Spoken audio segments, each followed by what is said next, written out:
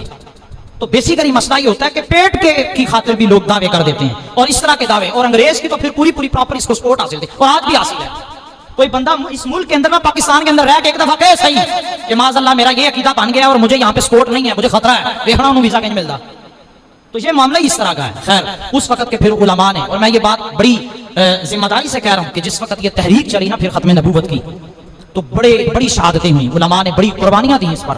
اور یہ بھی میں بات عرض کر دوں بڑی ذمہ داری کے ساتھ کہ جب اس طرح دین کے معاملے میں کوئی تحریک چلتی ہے نا، نہ کوئی پیر اگے ہوندا ہے، نہ کوئی لاکھ روپیہ لینا دے، نہ خاں اگے ہوندے نے، اور نہ یہ جو قوال جو بڑی قوالیاں کر کے اپنے آپ کو ثابت کرتے ہیں جی اسی بڑا دین سنا رہے لوگوں نے، اور نہ کوئی اس طرح کا لوگ کوئی بھی آگے نہیں آتے۔ اس وقت اگر قربانی دی جاتی ہے تو علماء کی، اور دیتے ہیں قربانی۔ پیر جماعت علی شاہ صاحب اور حضرت علامہ محمود رضوی رحمۃ اللہ تعالی علیہ، قلعے کے اندر ان کو بند کیا گیا اور الٹا لٹکا کے انگریز نے ان کے نیچے نا توڑی بچھا کے اس میں آگ لگائی، اور دھواں ان کے ناک میں گیا تو ساری زندگی وہ دمے کے مریض رہے، اور انگریز نے کہا ہاں جی کرو ہن گل پھر ختم نبوت دی جو تسی کرنی ہے۔ اور اسی طرح اور بھی بڑے ایسے علماء اور مشائخ تھے جن کو سزائیں دی گئیں، صرف غلطی کیا ہے کہ تسی ختم نبوت کی گل کی کیوں، آپ نے ختم نبوت کی تحریک چلائی کیوں، اس وجہ سے سزائیں دی گئیں اور علماء کو شہید کیا گیا۔ اور پھر حضرت امیر ملت حضرت شاہ احمد نورانی رحمۃ اللہ تعالی علیہ، انہوں نے پھر اس کاوش کو مزید جو ہے نا وہ آگے بڑھایا اور اٹھایا، اور پھر بھٹو کے دور میں اس نے کہا کہ جی ٹھیک ہے ہم اسمبلی کے اندر اس چیز کو رکھیں گے اور آپ جو ہے وہ کریں پراپر طور پر اس کا دفاع اگر آپ کر سکتے ہیں، اور واقعی اگر وہ جھوٹے ہوئے تو ان کو غیر مسلم اقلیت قرار دیا جائے۔ جس رات آپ فرماتے ہیں جس رات یہ صبح یہ معاملہ ہونا تھا، رات کو کہتے میں بڑا پریشان تھا، لیکن ساتھ ہی ساتھ پھر میں نے کہا میں نے کام وہ کرنا ہے جو بدر کی رات کو حضور علیہ السلام نے کیا تھا، مصلی پہ بیٹھے اور اللہ سے مدد طلب کی۔ کہتے ہیں آنکھ لگی تو حضور کی زیارت ہوئی، حضور علیہ السلام نے فرمایا شاہ احمد نورانی سے، کہتے ہیں مجھے فرمایا حضور نے کہ تم پریشان نہ ہونا میں تمہارے ساتھ ہوں۔ لہذا جب سحری کا وقت ہوا تو 2-4 لوگ آئے، انہوں نے آگے کیا حضور صرف اینی تو رخصت دبا دیو کہ جو مرزا غلام احمد قادیانی کو نبی مانے وہ کافر ہے، لیکن جو اس کو اپنا لیڈر مانے وہ کافر نہیں، بس اینی گنجائش کرا دیو، اور اس کے عوض میں ہم آپ کو 5 کروڑ روپیہ دیں گے۔ اور یہ گل بات کتوں کی ہو رہی ہے جو بزرگ ہیں ان سے پوچھیے گا، یہ بات اس وقت کی ہو رہی ہے 1974 کی، جس وقت لاہور سے پنڈی کا کرایہ 14 روپے تھا۔ مطلب کو بندہ ہے سمجھے کہ آج کا 5 کروڑ روپیہ نہیں، آج کا 5 کروڑ کو کہہ سکتا ہے کہ ٹھیک ہے جی ایڈی بڑی اماؤنٹ نہیں ہے، لیکن اس وقت کی بات ہے جب لاہور سے پنڈی 14 روپے میں بندہ جاتا تھا۔ اور آپ کہتے ہیں کہ میں نے جس وقت وہ جو بریف کیس لائے تھے میں نے اس کو ٹھوکر ماری نا اور اس سے نوٹ باہر نکلے، تو انہوں نے کہا دیکھیے گا اگر اپنے بچوں کا بھی، ساری زندگی مولانا شاہ احمد نورانی رحمۃ اللہ تعالی نے سادگی کی زندگی گزاری، لباس بڑا عمدہ تھا، امامہ آپ کا بڑا عمدہ تھا، لیکن گھر کرائے گا تھا ساری زندگی۔ تو لوگوں نے پوچھا حضور یہ انہوں نے کہا میں صرف کپڑے لوگوں کو بخان واسطے پائے ہیں، وگرنہ جو ہماری سادگی ہے وہ اللہ اور اس کا رسول بہتر جانتا ہے، اور ضرورت ہوتی ہے، یہ حقیقت بات ہے، وگرنہ علماء اس طرح کا لباس نہ پہنے تو لوگ کہیں گے شاید ہو رہے پتہ نہیں کڑے غریب نے، تو بھائی مجبوری بن جاتی ہے، کرنا پڑتا ہے بہرحال۔ اور بلکہ کوئی ملنے کے لیے بھی آتا تھا تو آپ اس کو سیڑھی پہ بٹھاتے تھے کہ نہیں بھائی میرے گھر کے کمرے 2 نے، یہ حالات۔ ایسی سچویشن کے اندر 5 کروڑ روپے کی جب آفر کی نا، انہوں نے کہا نہیں یار تسی دیر لا دیتی، میرا سودا جو ہے وہ ہو چکا ہے، مجھے خرید لیا گیا، تمہاری اماؤنٹ بڑی تھوڑی ہے۔ انہوں نے کہا جی اچھا بڑی تھوڑی اماؤنٹ ہے، آپ کو کس نے خرید لیا؟ انہوں نے کہا رات کو خواب کے اندر میرا سودا دربار مصطفیٰ میں ہو چکا ہے، حضور نے مجھے خرید لیا ہے، اور جس کو حضور خرید لے اس کو کوئی خرید سکتا ہے؟ لہذا اللہ اکبر زندہ باد۔ آپ نے فرمایا بھائی نہیں یہ بڑا سستا۔ خیر جس وقت وہ اسمبلی میں پہنچے گفتگو ہوئی اور انہوں نے کہا جی یہ دیکھیں فلاں بندے نے اپنی کتاب کے اندر فلاں یہ چیز کو لکھا ہے، اور اس نے کہا کہ جی نبی کی نبوت کے اندر اگر شراکت آ جائے تو اس سے کوئی فرق نہیں پڑتا۔ اے مولوی صاحب کی کتاب لکھا ہے، انہوں نے کہا وہ جس مولوی کی تسی گل کر رہے ہو اس کو سیدی اعلیٰ حضرت نے پہلے ہی کافر کہہ دیا، لہٰذا وہ دی گل نہ کرو تسی، وہ ہمارے لیے کافر ہی ہے۔ آپ کسی ایسے بندے کی بات کریں جو ختم نبوت کے حوالے سے اپنی کتاب میں ہو ہمارے مسلک کا، اس کے حوالے سے اگر آپ بات کرنا چاہتے ہیں تو کریں۔ خیر اس دن 7 سپٹمبر کو 1974 کے اندر پھر یہ پاکستان کی پارلیمنٹ کے اندر یہ بل پاس ہوا 9298 بی اور 298 سی کہ قادیانی جو ہیں وہ غیر مسلم اقلیت ہیں، لہٰذا ان کی یہ جو شراکت داری اس اعتبار سے ہے کہ وہ اپنے آپ کو مسلمان کہیں وہ نہیں کہہ سکتے، وہ اپنی اذان دیں اعلان نہیں کر سکتے، وہ اپنے آپ اور اپنے مذہب کو کہیں کہ ہم اسلامی ہمارا مذہب ہے یا ہم مسلمان ہیں تو وہ یہ نہیں کہہ سکتے۔ یہ بل پاس ہوا اور اس کے لیے قربانیاں بھی دی گئیں۔ حضور سرور کائنات صلی اللہ تعالیٰ علیہ وآلہ وسلم کا جو دور تھا اس میں بھی ایسے ہی ہوا، اور میں آپ کو بتاؤں اسلام کے لیے جن لوگوں نے اور خاص طور پہ ختم نبوت کے لیے جنہوں نے قربانیاں دی، حضرت حبیب بن زید رضی اللہ تعالیٰ عنہ، جس وقت مسلمہ کذاب نے خط لکھا نا نبی علیہ السلام کو، اس نے 2 پیشکش کی تھی.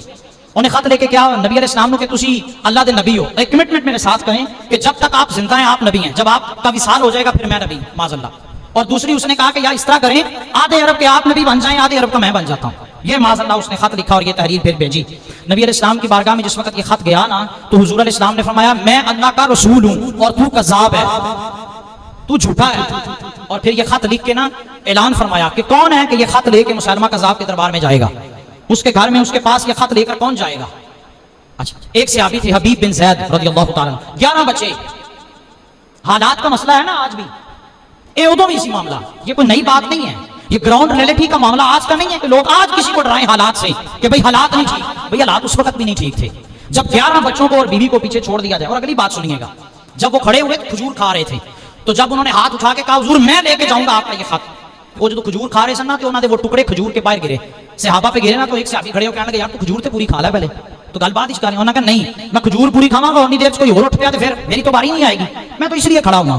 حضور علیہ السلام نے ان کو خط دیا اور بھیجا، کہا جرأت اور ہمت سے جانا. وہ حبیب بن زید مسلمہ کذاب کے پاس جب گئے تو اس نے پوچھا جی بتائیں جی کون ہے آپ؟ انہوں نے کہا تو پہچانیا نہیں سن، مجھے پہچانا نہیں، عاشق کا تو چہرہ بتاتا ہے کہ یہ عاشق ہے، تو مجھے نہیں پہچانا، میں حضور کا غلام ہوں، خط لے کے آیا ہوں. اور اس وقت کے بادشاہوں کا یہ اصول ہوتا تھا کہ خط خود نہیں پڑھتے تھے، ساتھ بندہ ہوتا تھا اس کو دیتے تھے. مسلمہ کذاب نے اس بندے کو خط دیا اور اس نے پڑھا. اب سارے موجود تھے وہاں پہ. خط کی پہلی لائن یہ تھی مسلمہ کذاب کہ تو جھوٹا ہے، تو کذاب ہے. وہ تو اونچی آواز نہ پڑھا تو سب نے سن لیا، اگر علیحدگی ہوتی تو اور بات تھی. جب سب نے سن لیا نا تو مسلمہ کذاب نے کھڑے ہو کے کہا، وہ جو صحابی تھے حبیب بن زید، ان سے کہا کہ تو مجھے جانتا ہے اور تیرا اس بارے میں کیا نظریہ ہے؟ حضور نے تو کہہ دیا کہ تو میں کذاب ہوں، تو کیا کہتا ہے؟ انہوں نے کہا یہ سوچنا نہیں کیڑی گل ہے، جب حضور علیہ السلام نے فرما دیا کہ تو کذاب ہے تو جس کو حضور فرما دے کہ یہ جھوٹا ہے اس کی شک، اس کے جھوٹے ہونے میں کوئی شک باقی ہے؟ میں بھی کہتا ہوں کہ تو جھوٹا ہے. تو مسلمہ کذاب کہتا پیچھے دیکھ، ڈراوا نا ڈرانا شروع ہو گیا کہ پیچھے دیکھو لوگ میرے ہیں، ان کے پاس تلواریں ہیں، ان کے پاس تیر ہیں، سب کچھ ہے، پیچھے تو دیکھ ذرا. حضرت حبیب بن زید کہنے لگے بڑا خوبصورت، جب کیا حسن تھا ان کے جملوں میں، آپ فرمانے لگے میرے 11 بچے ہیں 11، اور 11 میں سے 4 بچے وہ ہیں جو دودھ پیتے ہیں اور 2 وہ ہیں جو ابھی چل بھی نہیں سکتے، تو جن کی وجہ سے مجھے ڈرنا چاہیے میں تو ان کو دیکھ کر ہی ڈرا، تو ان بندوں کو دیکھ کے میں کیسے ڈروں گا؟ تو مجھے ان کی وجہ سے ڈرا رہا ہے کہ ان کے پاس تلواریں ہیں اور نیزیں ہیں. وہ بھائی بندے کو خطرہ تو اسی چیز کا ہوتا ہے، یار میرے چھوٹے چھوٹے بچے ہیں، بیوی گھر میں اکیلی ہے، بچے چھوٹے ہیں، دودھ پیتے ہیں، ڈراوا تو یہ ہوتا ہے، بندے کو تکلیف تو اس چیز کی ہوتی ہے. آپ نے فرمایا میں تو 11 بچیاں کا خیال نہیں کیتا تو تم ان بندیاں کو ڈرا رہے ہیں. مسلمہ کذاب نے پہلی تلوار رکھی نا، آپ تو آج کے اس منظر کو سامنے رکھے تھے، اچھا تو کرلی ڈگے تو دیکھنا ادھر کیا ہوتا ہے، بچھو آ جائے تو کیا ہوتا ہے. تلوار ماری، مسلمہ کذاب نے بازو کٹ گیا، بازو کٹ کے گرا اور خون کا فوارہ نکلا. اور مسلمہ کذاب کہنے لگا خون کی پروگرام ہے. تو آپ فرمانے لگے یار تو بڑا بیوقوف ہے، اوے تو ہمیں آزما رہا ہے، ہم کو تو بدر سے لے کے احد تک آزمایا گیا تو ہم تو وہاں بھی ثابت قدم رہے، تو مجھے کہاں پہ آزما رہا ہے؟ دست تو دست رہے، دریا بھی نہ چھوڑے ہم نے، بحر ظلمات میں دوڑا دیے گھوڑے ہم نے، تو ہمیں اب آزما رہا ہے. اچھا اب جب دوسرا وار کیا نا بازو پہ، پھر اس نے کہا ہون کی پروگرام ہے. تو آپ فرمانے لگے تو ابھی پھر آزما رہا ہے. او بھائی غلامان محمد جان دینے سے نہیں ڈرتے، یہ سر کٹ جائے یا رہ جائے کچھ پرواہ نہیں کرتے. او بھائی ہمارا یہ معاملہ نہیں ہے کہ تو یہ سمجھے کہ میں جان دینے سے کو گھبرا رہا ہوں، مجھے اس چیز کی کوئی پرواہ نہیں ہے. اقبال نے کیا تھا، نکل کے صحرا سے جس نے روما کی سلطنت کو الٹ دیا تھا، نکل کے صحرا سے جس نے روما کی سلطنت کو الٹ دیا تھا، سنا ہے میں نے یہ قدسیوں سے وہ شیر پھر ہوشیار ہوگا. او بھائی تو ہمیں کس چیز سے آزما رہا ہے؟ اس چیز سے کہ ہم مر جائیں گے. او بھائی موت. حضرت خالد بن ولید نے بڑی خوبصورت بات کی تھی، بس آخری بات اس کے بعد گفتگو ختم ہے. حضرت خالد بن ولید کا جب مقابلہ ہوا نا رومیوں کے ساتھ، سپر پاور کے ساتھ، حضرت خالد بن ولید کہنے لگے رومیوں یاد رکھنا، جس طرح یہ مت بھولنا کہ ہم ایسی قوم ہے کہ ہم مرنے کو بڑا کچھ سمجھتے ہیں، نہیں، یاد رکھنا جس طرح تم لوگوں کو زندگی پیاری ہے اسی طرح ہم لوگ موت سے پیار کرتے ہیں. ہاں جی، لہٰذا نہ سمجھنا کہ اسی مر جائیں گے تو بڑا کچھ بھی نہیں، موت ساڈے واسطے کوئی شے نہیں ہے. وہ دی وجہ ہمارے بیک پہ اسلام ہے، ہمارے بیک پہ حضور علیہ السلام کی پشت پناہی ہے، ہمارے بیک پہ اللہ اور اس کے رسول کی طاقت ہے. اسی لیے کہتے ہیں کہ سیف اللہ کا لقب حضرت خالد بن ولید کو اسی لیے ملا تھا. تو بھائی اسلام کے مقابلے میں جرأت اور بہادری یہ کرنا پڑتا ہے. باقی ہم نے تو دیکھا ہے حالات کی وجہ سے لوگ خاموش ہو جاتے ہیں، موضوع بھی بدل جاتے ہیں. نہ یار ختم نبوت کا موضوع نہ رکھنا، ایریا ہو جانی ہے گا، معاملہ وہ نہیں ہے، حالات وہ نہیں ہے، اس لیے نہ رکھا جائے. تو میرے بھائیوں نہیں، اگر آج ہم نے اسی طرح انہی معاملات کو لے کے چلتے رہے تو کل وہ دور اور وہ بات اور وہ انداز دور نہیں ہے کہ جس وقت ہم نے بیٹھ کے پھر ہاتھ پہ ہاتھ رکھ کے رونا ہے کہ نہیں یار ہمارے اسلاف اور اکابرین نے بڑی مشکل سے بل پاس کروایا اور بھٹو نے دور چویا. اور میں تمہیں بھی دستا کہ بھٹو مولویوں کے بڑا خلاف تھا نا، وہ نہیں اس چیز کو ایکسپٹ کر، لیکن اس کے باوجود بیک ایکٹ پہ طاقت کس کی تھی؟ اللہ اور اس کے رسول کی۔ اللہ کی بارگاہ میں دعا ہے ہم سب کو عمل کی توفیق عطا فرمائے۔ وآخر دعوانا الحمدللہ رب